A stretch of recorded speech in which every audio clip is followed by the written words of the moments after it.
Makery Fowler, and you're watching 87 Days, the complete reenactment of all I did out on History Channel's Alone show, but as if I did it here in Maine with the resources we find here. And today I got a special one for you. One of the crazy things I thought up and I drew in my little sketchbook was a water wheel that would turn a rotisserie chicken. I was extremely optimistic that I would end up with a location with a river or a stream that I could do this in, and the fact that I'd catch some sort of a wild chicken, of course, which never worked out for me, either of them. I didn't have a stream to make a power wheel of some sort. All right, so let's head down to the river and make ourselves a water wheel. Less talking, more working, right?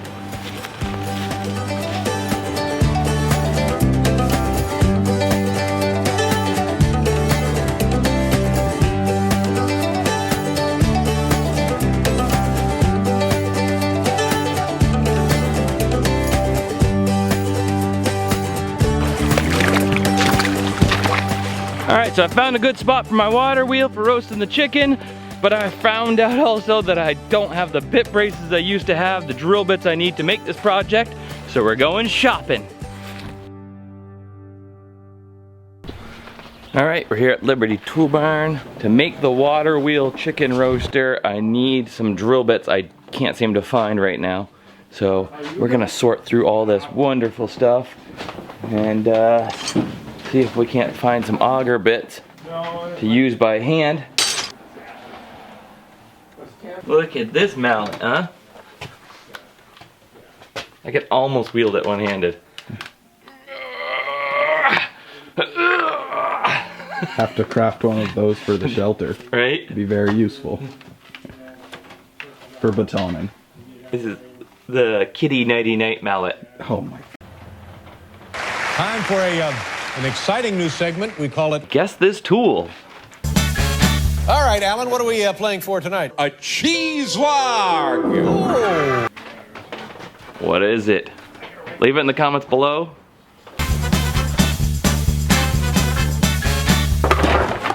What is it?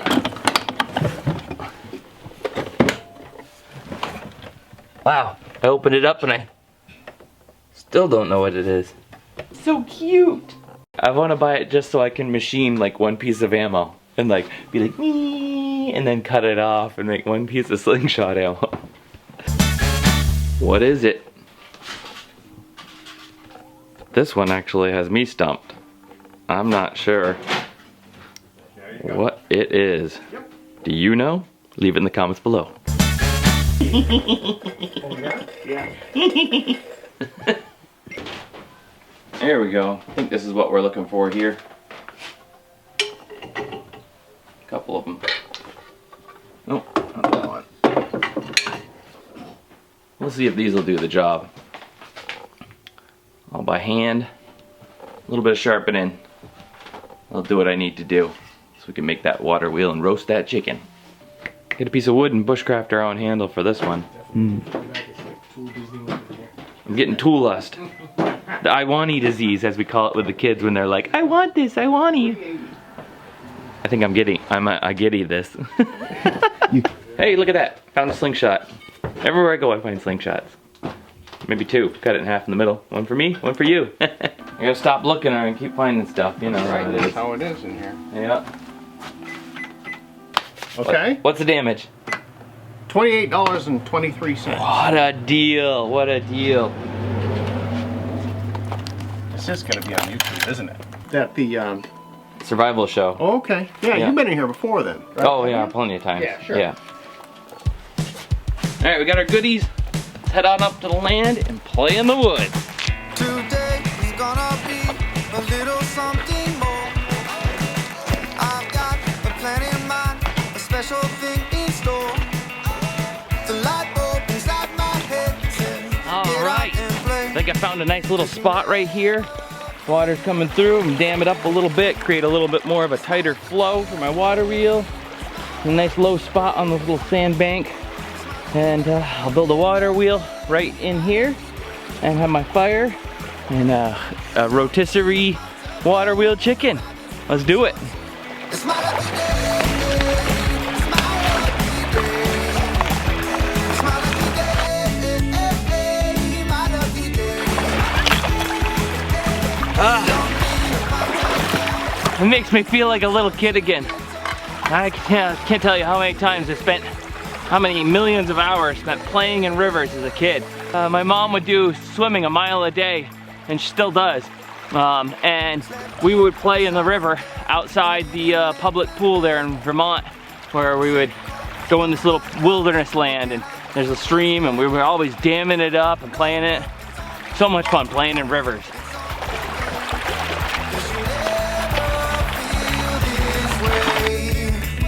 It's my lucky day. It's my lucky day. I just found a bow drilling rock, a perfect dimple. Wow. It's my lucky day. My lucky day. Don't need a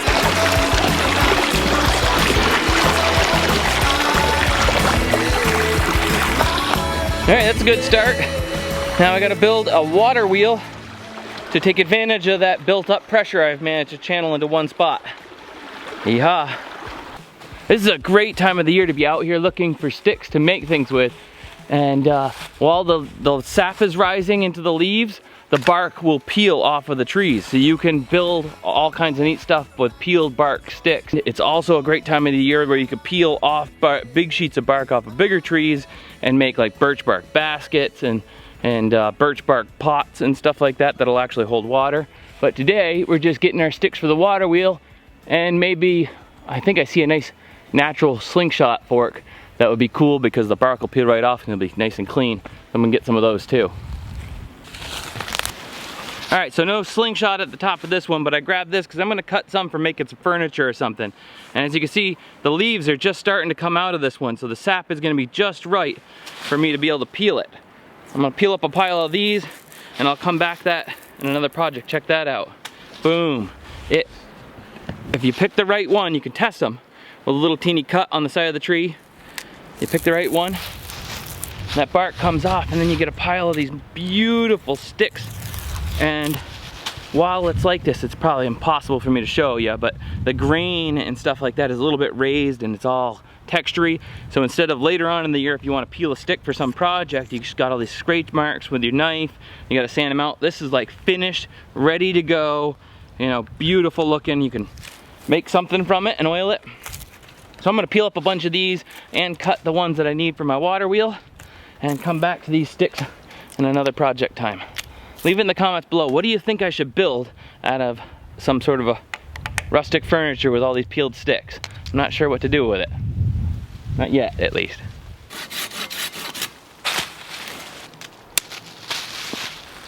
There, that'll make a nice little slingshot. Now, the thing is, that one had all of its leaves were almost completely opened up. They're fairly big. So when it's like that, you can only peel like the tops of the tree. So let's see if this will work. And see what I mean about on a bigger tree, if you find the right ones at the right time, you can peel off whole chunks of bark and you can make folded bark baskets and all kinds of great stuff at this time of year.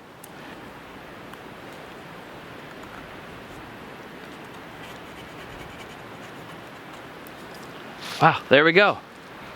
Peel it off with your fingers, a little bit of blade work to nip off any nubs that were from other branches we're splitting off, and you have the most beautiful natural fork slingshot, all peeled and clean. Or you can do bigger ones and you make some beautiful like stool parts. You know, you got a three-legged stool with these great little Y right in the middle. It looks beautiful. Great time of year to get out in the woods and play with peeling bark off trees. So much fun. Let's do a couple more and actually get back to what I'm supposed to be doing and make my water wheel.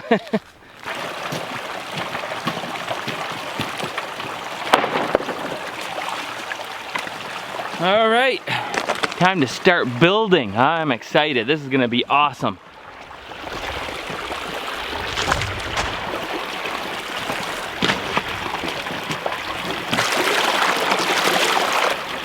So what I want to do is put my water wheel right here so that it catches this and comes around and catches as much of this down sloping filling method as possible. I can put it up here and it goes like this, but there's not a lot of pressure right there. The most pressure is right here if it's filling and dumping the water, filling and dumping the water. I brought these back thinking that maybe I would make it so it came out and then it dropped over the top of a water wheel, but that doesn't, I'm not getting a lot of pressure out of here. I need a further drop, which would mean, you know, if I had like a 4-foot drop right here, that would be a lot more viable. So I think I'm gonna use these, because they're already hollowed out, as nice scoops. So I can cut these about 10 inches or 9 inches wide, attach these as my paddles to my water wheel. So they'll just come right in, nice and cleanly, scoop that water and dump it and keep the wheel turning. And we'll see how much power I get out of it. If I get a lot of power out of it, I can do more than just roasted chicken. I could turn it into a power head. I'll link a video right here. This is Adam's water wheel that cuts wood. Amazing stuff. Mountain King Survival is his handle. If you check him out on YouTube and on Facebook, I'll put his link in the description below. Go over there, bug him, tell him to make more videos. He's an amazing bushcrafter. We need to see more of this kind of stuff. It is awesome. So maybe I could do something like that more another time and add more to it and turn it into cutting wood or some other thing, or maybe have it start a fire, make a bow drill and a gearing system so it's a fire starting water wheel. That would be kind of cool. But for now we're working on just making it so it can turn a chicken and work really well. So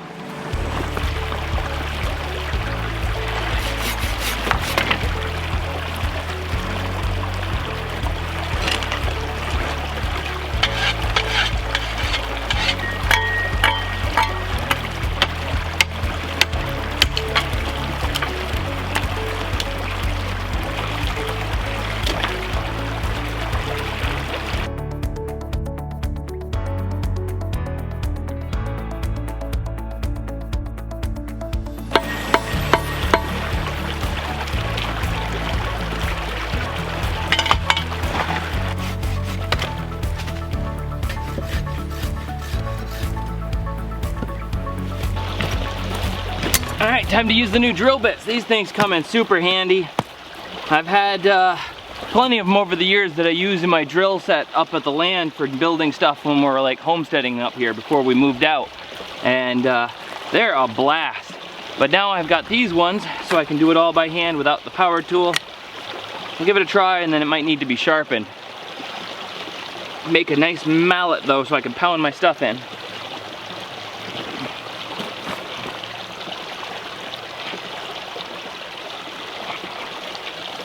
Oh, like butter. Just like butter.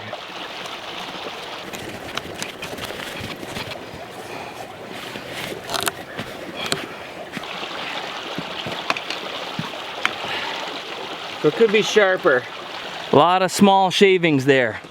Remember, when you're using any tool, small shavings, dull tool. Big shavings, sharp tool. So these are crumblier. It's not cutting them as much as it could be by peeling out peels of shavings. So something to remember when you're using your tool. If you're fighting it and it's gonna take you longer, you're more apt to hurt yourself too.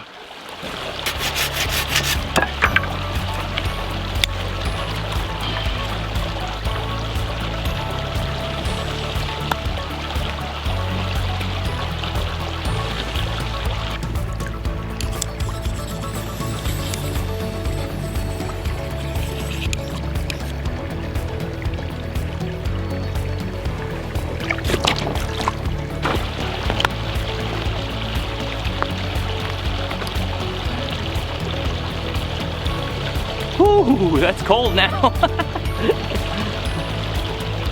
There we go. That's better. Sharp tool, big shavings. Yeehaw.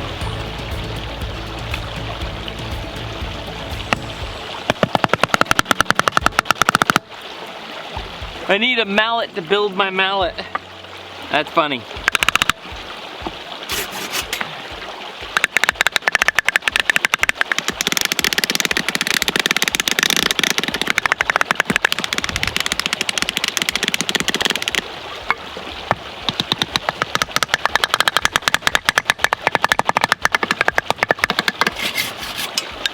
Now we can pound some stuff in.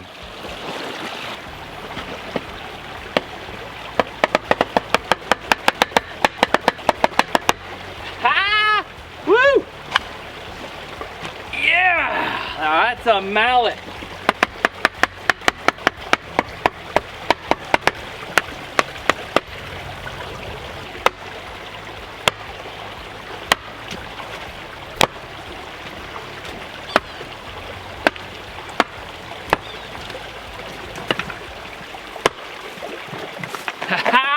That thing is awesome.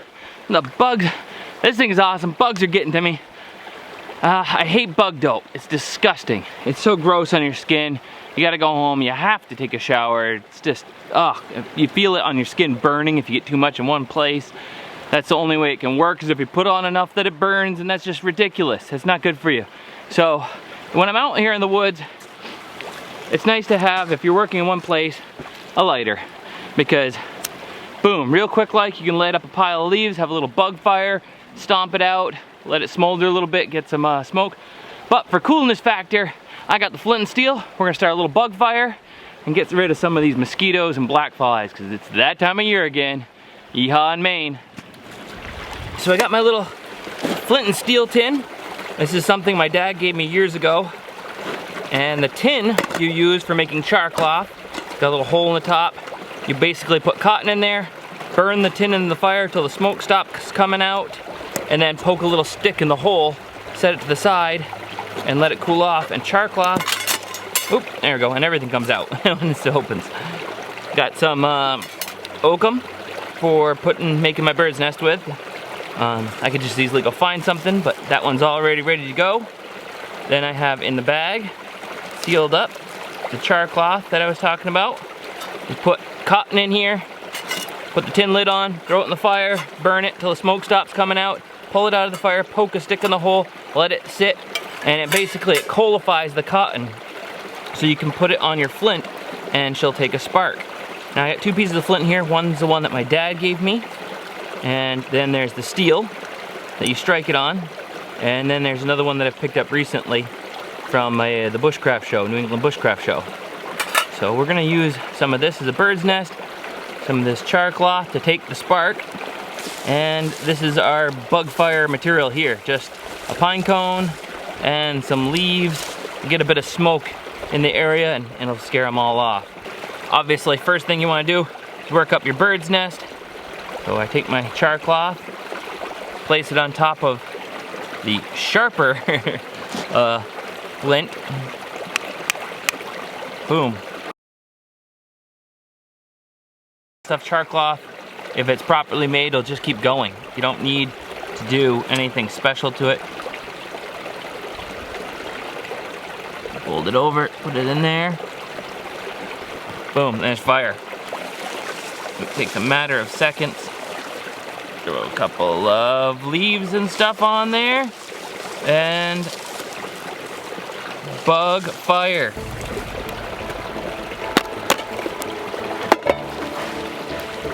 Let's get back to work.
right, not too bad.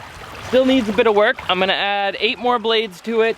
I'm gonna add the rotisserie bit over here to be able to roast the chicken. So I need to tune this up a little bit. It's pretty straight, but there's a little bit of wee-wah to it. And something to keep it from sliding back and forth. If you look at it closely, the amount of water it's scooping isn't quite enough to get its full potential. It's only filling like a third, if that, you know, a quarter of the paddle as it comes around. So I need to do some rock work to increase so I'm getting the full paddle being covered with water to get the full amount of power out of it. So next week, tune in and we'll be roasting a chicken on the Bushcraft Waterwheel. Thanks for watching, guys. See you guys next time. Fowler out.